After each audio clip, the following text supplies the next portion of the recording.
Yo, yo, yo, welcome in everyone. I'm going to be going over chapter 2 of the Art of Dispatch here today. See, game development is often challenging, it's full of compromises and sacrifices at every step of the way, but every time I see this scene, it brings a smile to my face. I'll always remember it as one of those rare moments in time where we were all in perfect sync and everything seemed to fall into place, from script to voice acting, from storyboards to animation, from art to lighting, and finally through sound and music production. Every person that touched this scene helped make it better and better along the way. It's not the most dramatic scene in the game, or the funniest, or the flashiest, but this simple, quiet conversation on the swing set at night is the thing I'm most proud of. Dennis Lenar, Episode 3 director. That was a really cool scene. I did enjoy that a lot. The Phoenix program. You've now had the chance to get to know the villains/heroes of the Z team. You've also had to make some tough calls to reshape the team. The fates of Sonar, Coop, Waterboy, and Phenomenon were in your hands. Let's take a closer look at how they got here. Okay. Sonar. What makes a man and what makes a Batman? We spent a long time trying to figure out just that while walking the fine line between fanged aerial mammal and crypto-obsessed tech boy. We landed on our bud Sonar. He started off as a simple joke, what would a literal bat/man look like, but quickly became one of our favorite characters. A lot of time was spent trying to make sure his bat head didn't feel like a sports mascot costume, and even more time spent debating how much hair he has underneath his clothes. Beast form, shadow only, no toggle. Yeah, I definitely like Bat Boy. He's definitely cool. Or Sonar, yeah. Let's see, Coop. Etymology to cut in French, sadly ironic if you did snip her off the Z Team roster. One of the few aerial heroes in the Phoenix program's only mass hero, Coop is capable, elegant, and mysterious. The concept for her character came very early, but nailing down her final look took almost the entire end of pre-production. Yeah, I definitely like Coop. I think cutting her and possibly turning her into a villain is way cooler than her staying on the team, though. Waterboy. Sweet, timid, and hardworking, Waterboy awakens the dreamer in us all. What he lacks in skills, he makes up for in moisture, and sometimes that actually comes in handy, whether you choose him to fight on the front lines or left him to mop the bathroom. Waterboy will give it 110%. Definitely cool seeing how they go different ways with different heroes and showed art styles. Phenomenon. Phenomenon was SDN's best and not so brightest, but after being blindsided by a breakup, he's left purposeless, liftless, leisureless. If he was welcomed into the Phoenix program, however, he may have found a new outlet to focus his incredibly intense yearnings and desires. Phenomenal. Yeah, I figured I'd give Waterboy a go than him.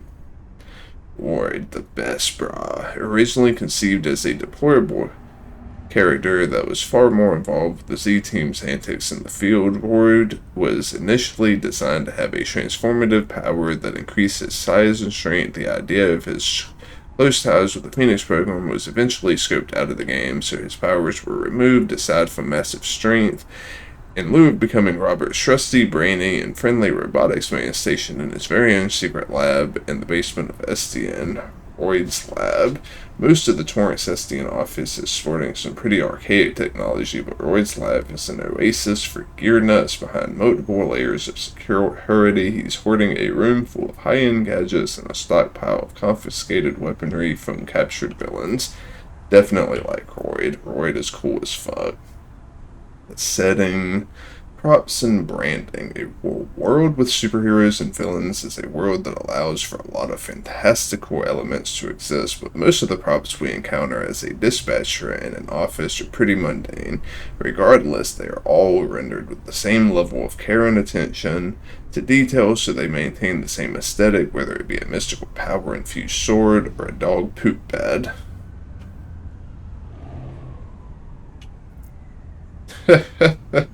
That was funny. That was a funny ass part of that fourth episode. hilarious. Yeah, it is cool to see how they go about fucking designing things. Like, that's like the buildings you see down there around them while they're up there. Really cool seeing how the fucking everything comes together. Dispatching. It took several revisions of the dispatching software and main gameplay screens to land on what you see in the game. The goal was to evoke the retro vibes of Cat-Hode Ray 2 monitors to blur time period aesthetics and subtly suggest that SDN may not be quite as well funded as they'd hope, but for the sake of the player's your experience, the UI had to be exceptionally user-friendly to reduce the learning curve. Yeah, it definitely does that. That's pretty cool to see the different ways that they had designed it.